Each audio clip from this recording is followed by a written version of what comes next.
الأخ مشاري البشري يسأل: هل مررت بلحظات انكسار بالمعتقل وكيف تعاملت معه؟ لا، اللهم لك الحمد. اللهم من فضل الله وحده لا شريك له. لحظات الانكسار لم توجد، ولكن في لحظات شدة وكرب شديد فعلا تبلغ القلوب الحناجر. هذا قبل غوانتنامو وفي داخل غوانتنامو. فعلا في أوقات عصيبة عصيبة عصيبة عصيبة جدا. وكيف الواحد يتجاوز مثل هذه الابتلاءات؟ أنا عندي وجهة نظر أن تعلقك بالله سبحانه وتعالى تعلق حقيقي لن يكون إلا عندما تتخلى عن الأنا، كما أوحى الله سبحانه وتعالى إلى داود حين سأله: يا رب كيف أصل إليك؟ فقال: اترك نفسك وتعال. اترك نفسك وتعال، بابي مفتوح. فلما تتخلى عن نفسك وتتعلق بالله خلاص لن يخذلك الله، قطعا لن يخذلك الله. اعتبار فناء الدنيا وأن هذا الابتلاء هي مرحلة زمنية حتما ستنتهي، وستنتهي بالموت. هذا الموت للمبتلى أعظم نعمة. بعض الناس اللي مساكين اللي مو فاهم حقيقة الإسلام يقول لك: يا أخي لا تتكلم عن الموت لأن الموت يجعلك معقد. لا، هم المعقدين، هو مو فاهم. تصور مفهوم الموت بالنسبة له غلط، فاعتمد بحكمه على تصور خاطئ فأصبح حكمه خاطئا. صحح مفهومك وتصورك للموت، بعد ذلك سيتصحح حكمك عن استخدام الموت، حقيقة الموت، لتجاوز البلاء. إن بقانا في هذه الدنيا فاني، وبما أن بقانا في هذه الدنيا فاني ستنقطع هذه الحياة بالموت. إذن الموت بدل أن يكون شبح مرعب مخيف سيصبح هو الذي يبشرك بالروح والريحان ورب راض غير غضبان، فجاء وقت الثواب. إذن حديث النبي صلى الله عليه وسلم: أكثر من ذكر هاذم اللذات. هاذم يعني قاطع اللذات. ليش؟ يبي يعكر على لا. قال: فما من عبد ذكره وهو في ضيق إلا وسعه عليه، وما ذكره في سعة إلا ضيقه عليه. السعة اللي تجعلك تنحرف عن الله، دنيا وفلوس وصحة وعافية، تذكر الموت، لأن أنت متجه بالطريقة الخطأ. فلما تتذكر الموت صح أنا كنت غافل، فتصحح طريقك وترجع إلى الله. وكذلك لما تكون في ضيق شديد تتذكر الموت. يبقى في النهاية احنا في شدة البلاء، احنا وصلنا لمرحلة رهيبة، فقلت يا جماعة في النهاية بنموت. ايش كثر مطولين احنا، الناس قاعدة تموت، فالحمد لله لهذا الابتلاء نهاية. تصورك بأن لهذا الابتلاء نهاية هو أعظم شعور مريح، إن قطعا ستأتي اللحظة التي سينتهي فيها هذا الابتلاء. فالموت حتى للمريض تلاقيه سنين طويلة على فراش المرض، لا تحزن، تذكر الموت. والله العظيم الموت نعمة، أقسم للمؤمن. صح مفهومك للموت. إذا صححت مفهومك للموت إن الموت هو انتقال من حياة إلى حياة وليس النهاية، إن الموت هي لحظة الثواب، لحظة النعيم، لحظة التبشير للمجتهد بالامتياز وكتابة اسمه في لوحة الشرف، عندها سيتغير مفهومك للموت، تصورك للموت. الأخ حسين صفاء يقول: أنت خرجت في 2016 وداعش ظهرت في 2014، أي قبل خروجك. هل سمعت عن داعش في السجن؟ وماذا سمعت من المساجين؟ نعم، معظم المساجين كانوا ضد داعش. أنا كنت متوقف، ووضحت بالضبط ماذا حدث وما هي وجهة نظري بخصوص داعش في حلقة موجودة في اليوتيوب على حسابي. طبعا باختصار يعني بعد يعني في داخل غوانتنامو، عندما كنت في داخل غوانتنامو كنت متوقف، لكن بعد أن خرجت يعني واجتهدت في السماع منهم لا عنهم عن طريق منشوراتهم وتصريحاتهم هم الموجودة في وسائل التواصل وغيرها وأرشيفهم، ووجدت أن فعلا فيهم غلو رهيب وتكفير واستحلال للدماء، وفصلت في هذا في مقطع. الأخ تركي الحربي يسأل عن المعتقلين الذين توفاهم الله في معتقل رحمة غوانتنامو. الله عليهم. والله بالنسبة لقصص المعتقلين رحمة الله عليهم الذين قضوا نحبهم في غوانتنامو، فهذه أنا فصلتها في الكتاب، لكن باختصار أسأل الله بسم الله الأعظم أن يتقبلهم من الشهداء. أنا لم أكن معهم في نفس العنبر، أنا كنت في عنبر مختلف تماما بعيد عنهم.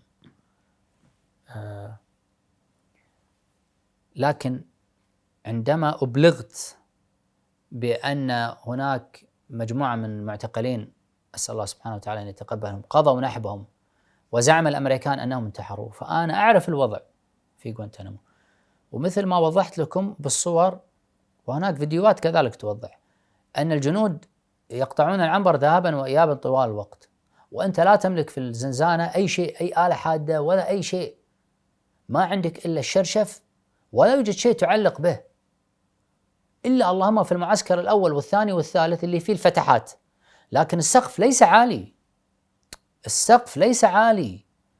والأمر الآخر أن تقطع الشرشف وبتشنق نفسك فيه. طيب والجنود اللي رايحين وجايين؟ أنا بالنسبة لي أشك في هذا الأمر، أنا أشك، أنا ما كنت في نفس العنبر لكن أنا عندي شك. ولكن لو افترضنا على سبيل الافتراض أنهم فعلوه، فأنا موقن من خلال معرفتي بشخصياتهم بأنهم لم يفعلوها جزعا ولا سخطا قطعا، حسبهم ولا أزكيهم، من أشجع المعتقلين ومن أكثرهم صلابة وصبرا حقيقة، وترى معظمهم يحفظون كتاب الله ومتمسكون بدينهم. فأنا أقول لو افترضنا أنهم فعلوها فأنا موقن بأنهم لم يفعلوها إلا لتبليغ أمتهم النائمة رسالة بأن أبنائها يعذبون في غوانتنامو، لكن مع الأسف أمة نائمة صماء لا تسمع فلم تصل الرسالة، أو قد تكون وصلت لكنها أهملت من قبل أمة مهملة. هذا لو افترضنا أنهم فعلا فعلوها، لكن أنا في شك، أنا في شك، لأن حتى اللي يأكد لي الموضوع أن في ريبة أن حدثت قطعا في بعض الحوادث، مثل الأخ عبد السلام الحيلة أخ اليمني، أسأل الله أن يعجل بفكاك أسره. هذا الأخ كان معنا في غوانتنامو وكان من السياسيين البارزين ذوي النفوذ في الحكومة اليمنية، سلم إلى الولايات المتحدة الأمريكية واتهم إلى الآن من غير محاكمة ظلما وزورا. أنا جلست مع الرجل، رجل جدا ما عنده أي يعني فكر يشكل خطأ على الولايات المتحدة الأمريكية، لكن وعسى أن تكرهوا شيئا ويجعل الله فيه خيرا كثيرا. فاللهم لك الحمد حفظ كتاب الله ويعني، لكن الولايات المتحدة الأمريكية في أكثر من مرة الجنود يضعون في زنزانته آلة حادة، وكان معي في العنبر، يعني كأنهم يقولون لا إذا تبي تقتل نفسك اقتل، وفي الوقت اللي يضعون فيه الآلة الحادة ما حد يجي من الجنود. إذن هذا أنا شيء شفته بعيني، إن هناك أمر مريب يحدث في غوانتنامو، هناك أمر مريب. سليمان، على فرضية أن ما قاموا به كان لإيصال رسالة، هل تعتقد أن على هذا الافتراض أن ما قاموا به مبرر؟ لا مو مبرر. أسأل الله، اللهم النبي صلى الله عليه وسلم عندما اجتهد الصحابي وقطع يده بمشقص مقص فلم يتوقف الدم حتى مات، فرآه أحد الصحابة وهو في الجنة في هيئة حسنة لكن في يده سوء، فرفع النبي صلى الله عليه وسلم يديه قال اللهم وليديه فاغفر، اللهم وليديه يعني اللي سواه غلط، فدعا له النبي صلى الله عليه وسلم اللهم وليديه فاغفر. وأنا أقول أن ما فعله لو افترضنا أنهم فعلوها لإيصال فهم أولى بذلك من هذا الصحابي رضي الله عنه وأرضاه، لأنهم لم يفعلوها جزعا كما فعل الصحابي رضي الله تعالى عنه وأرضاه، ومع هذا النبي صلى الله عليه وسلم دعا له.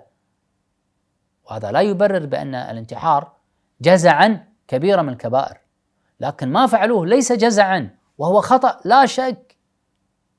لكن هذا لو افترضنا أنهم فعلوا، يا أخي أنا أعطيك مانع رحمة الله عليه، مانع العتيبي ما هل تعلم أن مانع العتيبي كان المفروض أن بعد وفاته رحمة الله عليه وقتله في غوانتنامو بعد أسبوعين طيارته؟ طيب ممكن مانع ما يدري، لا، عطوه ورقة وقالوا له أنت بعد أسبوعين راح تخرج. فهل تتصور أن هذا الشخص يقتل نفسه جزعا؟ يعني ادعاء الأمريكان أن هذا المعتقل قتل نفسه قبل الإفراج عنه بأسبوعين. هذا الشخص إما أن يكون ما حدث مؤامرة رهيبة من الولايات المتحدة الأمريكية هم من قتلوهم، أو سهلوا لهم عملية الانتحار لتوصيل رسالة، لأنهم على سبيل الافتراض أنهم يسمعون وأن في كلام حول هذا الخصوص وتركوهم يموتون، أو في الحالة الأخيرة أنهم فعلا فعلوها من غير تهيئة للوضع من الأمريكان لإيصال رسالة للأمة التي إلى الآن في غيبوبة تامة. ولا والله العظيم لو كانت أمتنا فعلا أمة محترمة، ولو كنا يعني فعلا الإنسان المسلم له كرامته، والله لقامت الأمة ولم تقعد. كيف معتقلينها في غوانتنامو طوال هذه السنين من غير محاكمات يا أخي، من غير الأمريكي، الجندي الأمريكي الذي يذهب إلى بلاد المسلمين ويقتل الأبرياء ويصور ما يفعله من جرائم على الهواء مباشرة ويفتخر بذلك، هل تتجرأ دولة من الدول سجن هذا الجندي؟ أقسم بالله ستدوسها الولايات المتحدة الأمريكية برجلها، ستدوسها دوسا احتقارا لهذه الأمم. لا، أنا مواطني لا يحق لأي مخلوق أن يحاكم، حتى لو كان مجرم قاعد يقتل بالأبرياء، نعم ولو كان، لأني أمة أرى نفسي كريمة، مو أنت اللي. لكن انظر إلى الحال، حال مزري يا أخي. على الأقل طالب يا أخي، ماشي أنت ضعيف يا أخي، استمر في المطالبة.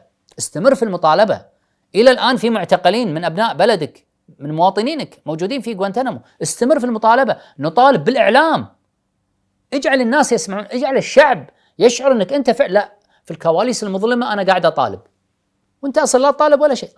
اعلن، خلي الناس تفرح، خلي الناس تشعر أن عندها كرامة. لكن نسيان تام مطبق.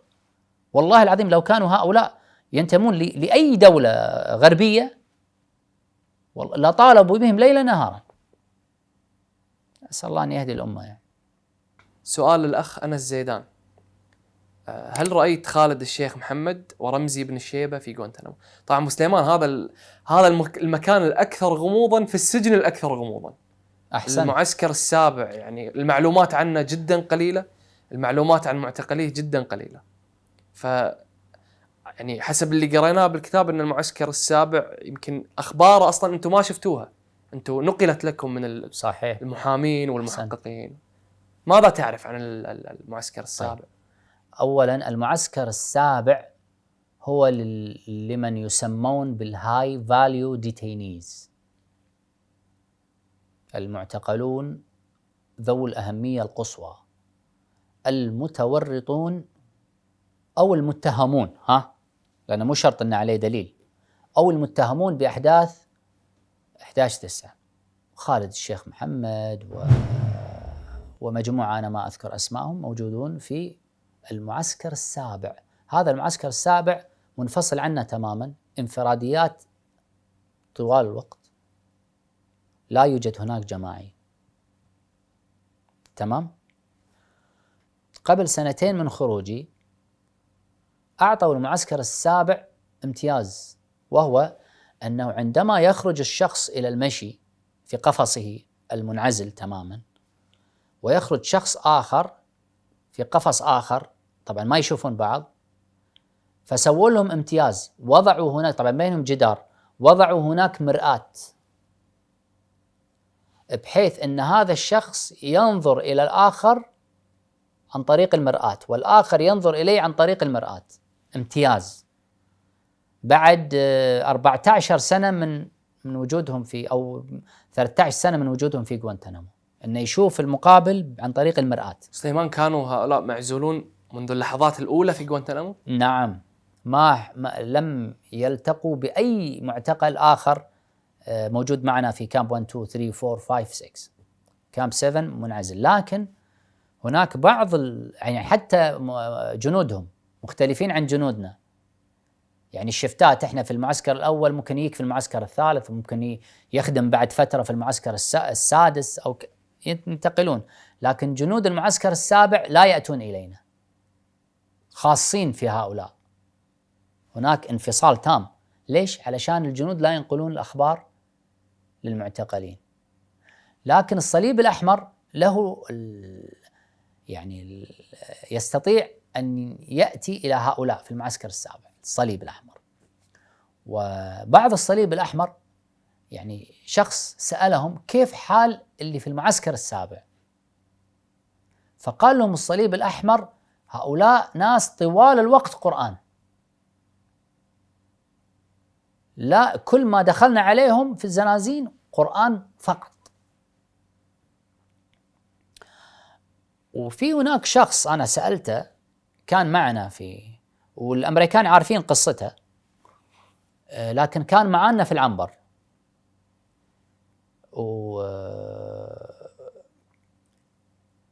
يقول إنه كان له ارتباط بخالد الشيخ محمد، لكن هذا مو شيء سر، يعني حتى الأمريكان عارفينه ومسجل في قضيته وكل شيء يعني.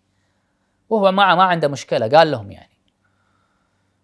فيخبر بعض المعتقلين يقول كيف تم القبض على خالد الشيخ محمد. خالد الشيخ محمد يقول إن هو دائما يضع في جيبه سم، بحيث إن إذا هجموا على بيته أو تم اكتشافه في نقطة من نقاط التفتيش مباشرة يبتلع سم في يعني في بلاستيك، بحيث إن أول ما يأكله يكسره أو علشان يقتل نفسه.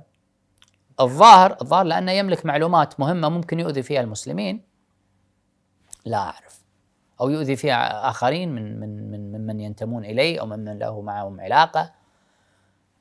لكن لما هجموا عليه بخيانة واحد من أهله، يعني ما حد الأمريكان ما كانوا واصلين له، لكن واحد من أهله هو اللي خانه، مثل ما واحد من أهل يحيى عياش خان يحيى عياش وبلغ الشاباك. فنفس الطريقة حدث مع خالد الشيخ محمد، واحد من أهله باعه ونال الجائزة ملايين. فلما هجموا على بيت خالد الشيخ محمد هو مباشرة كان يحط دائما السم في جيبه، فلما ينام الواحد ايش يسوي؟ يخلع ملابسه. فلما هجموا عليه هو مباشرة أحس بالهجوم، فذهب إلى القميص علشان يطلع السم، لكن ما مدى، فامسكوه وما استطاع أنه يبلع السم، وتم القبض عليه. كذلك في واحد ثاني كان معاهم وموجود هناك أيضا في المعسكر السابع، يعني كان معاهم سم أيضا، وتم القبض عليهم، وواحد منهم شرب السم، كان دائما يحطه معاه في السيارة على أساس إذا صار شيء ولا شيء مباشرة يشربه. فوصلوا إلى نقطة من نقاط التفتيش، فالظهر اكتشفوهم فراحوا شرب السم وأغمي عليه، وأخذوه العناية المركزة وعالجوه ما مات، وجابوه غوانتانامو في المعسكر السابع. هذا اللي أنا أعرفه، يعني ناس يعني بالنسبة لي يعني في غموض يكتنف هذا المكان، يعني لا احنا شفناهم ولا احنا تكلمنا معاهم ولا نعرف بالضبط شو اللي قاعد يصير يعني. وهل هم فعلا اللي سووا 11/9 ولا CIA؟ ما أدري. أنا بالنسبة لي كل شيء جايز. ومن القصص اللي هذا الشخص كان يخبر المعتقلين اللي موجودين معه، وأنا سمعت هذه القصة بنفسي من هذا الشخص اللي حتى كلم الأمريكان وقال لهم وما عنده مشكلة، واحتمال ممكن يحاكم معهم، ما أدري عنه، يعني ما أدري عن قضيته يعني. فقال إن في 2 اتفقوا فيما بينهم أن إذا واحد كان في خطر أو تم إلقاء القبض عليه وبعدين تحت التعذيب قالوا له اتصل بفلان الآخر، إنه هو يقول السلام عليكم ورحمة الله وبركاته، يكمل السلام كاملا. وإذا قال السلام عليكم يعني الأمور تمام. ليش؟ لأنه أنت تحت التعذيب، فما تقدر تقول له انحاش ولا كذا، راح تعذب عذاب أليم.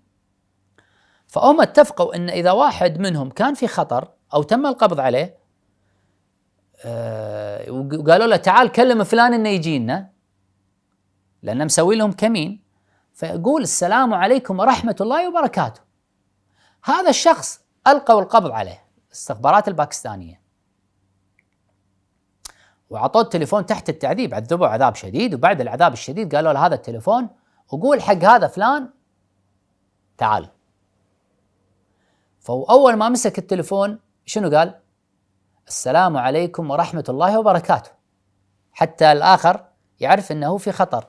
لكن قدر الله سبحانه وتعالى، يعني اللي أكيد في حكمة من هذا الأمر، إن لما قال السلام عليكم، تعرف أحيانا التليفون ينقطع بسبب الاتصالات وكذا، فقال السلام عليكم انقطع، فقال له حياك عندنا، وجاء على أساس أنه قال السلام عليكم فقط، وكان في كمين وتم القبض عليهم. فهذه من القصص الغريبة اللي أنا سمعتها من شخص كان قريب منهم. تمنيت لو أعرف أكثر عن هؤلاء، يعني فعلا هذا صندوق غامض جدا، لكن من المستحيل أنك أنت تعرفهم أو تعرف أي شيء عنهم، لأنهم في مكان آخر، يعني منعزلين تماما، ووضعهم أسوأ منا بكثير.